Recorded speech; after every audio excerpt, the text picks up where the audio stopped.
저와 다르게 외향적인 모습에 끌렸어요. 제가 단순해서 그런지 꼼꼼한 사람이 좋더라고요. 여러분은 살면서 나와 다른 면을 가진 사람에게 끌려본 적이 있으신가요? 혹시 내가 겪어보지 않았더라도 한 번쯤은 들어봤을 법한 흔한 이야기죠. 우리는 본능적으로 나와 다른 면을 가진 상대에게 끌립니다. 이는 스위스 생물학자 메데킨트 박사의 연구에서도 확인할 수 있는데요. 그는 49명의 여성에게 남성들의 채취가 밴 셔츠를 제공하고 그중 가장 매력적인 냄새가 나는 셔츠를 고르도록 했습니다. 그 결과 여성들은 자신과 유전자의 차이가 가장 큰 남성이 입었던 셔츠를 가장 매력적으로 평가했죠. 우리 몸의 면역 반응을 조절하는 항원복 합체 MHC는 유전자가 다를수록 더 많은 질병의 저항력을 가지는데요.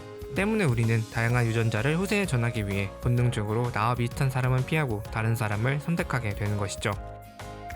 안녕하세요. 혹시 소개팅? 안녕하십니까. 이 연구를 보면 비슷한 사람을 만나는 것보다 다른 사람을 만나는 것이 더 현명한 선택인 것처럼 느껴집니다. 그런데 정말 그 선택이 맞을까요? 지난 2013년 호로비츠 박사는 약 8만 쌍의 커플을 분석한 연구 결과를 네이처에 게재했습니다. 해당 연구진은 커플들의 키, 몸무게, 지능, 성격, 종교 등 총 133개의 항목을 비교했는데요. 그 결과 전체 커플 중 약 82%에서 89%가 꽤나 유사한 커플이라는 것이 확인되었습니다. 이 중 완전히 다른 특성을 가진 커플은 단 3%에 불과했죠. 이 커플들은 교육 수준, IQ, 정치 등 여러 측면에서 유사했으며 안경 착용 여부, 허리둘레, 술, 담배 등의 습관에서도 비슷한 경향을 보였습니다. 심지어 어린 시절 모유 수유 여부나 지금까지 총 몇 명과 관계를 가졌는지 같은 부분에서도 유사성을 보였죠. 이 연구는 우리가 다른 면을 가진 사람에게 끌린다고 하지만 결국 대부분의 커플은 서로 비슷한 모습을 하고 있다는 것을 보여줍니다. 그렇다면 대체 왜 이런 일이 벌어지는 걸까요?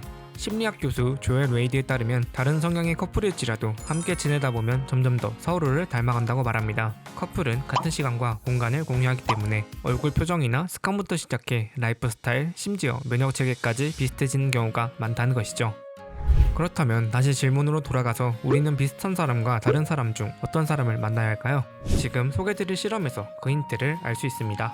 레베카 바이트만 박사는 평균 30년을 함께한 장기 연애 커플을 대상으로 성격의 유사도가 삶과 관계의 만족도에 얼마나 영향을 미치는지 연구했습니다. 그리고 연구 결과 놀랍게도 성격이 비슷한지 아닌지는 사실상 만족도에 큰 영향을 주지 않는다는 결론이 나왔죠.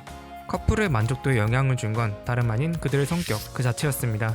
커플의 만족도는 그들이 얼마나 외향적인지, 얼마나 친화적이고 성실한지, 얼마나 개방적이고 덜 부정적인지에 따라 차이를 나타냈습니다. 그 중에서도 특히 분노, 우울, 불안 등 불안전성의 여부가 삶과 관계의 만족도에 큰 영향을 미쳤죠.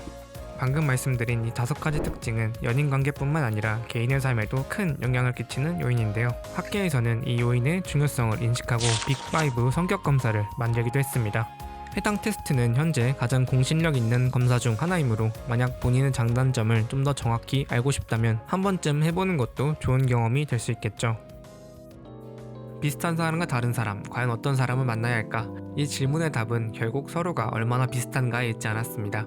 우리는 유전적으로 다른 사람에게 끌리고 실제로는 나와 비슷한 사람과 더 많이 관계를 맺지만 그 자체가 관계의 질이나 만족도를 보장해주진 않았죠. 앞서 말씀드렸듯 이 조건들을 충족할수록 삶과 관계에서 만족도가 높았습니다. 하지만 현실적으로 이 모든 걸 갖추기는 쉽지 않죠. 그래서 이 중 제가 주목하고 싶은 특징은 바로 이 2가지인데요.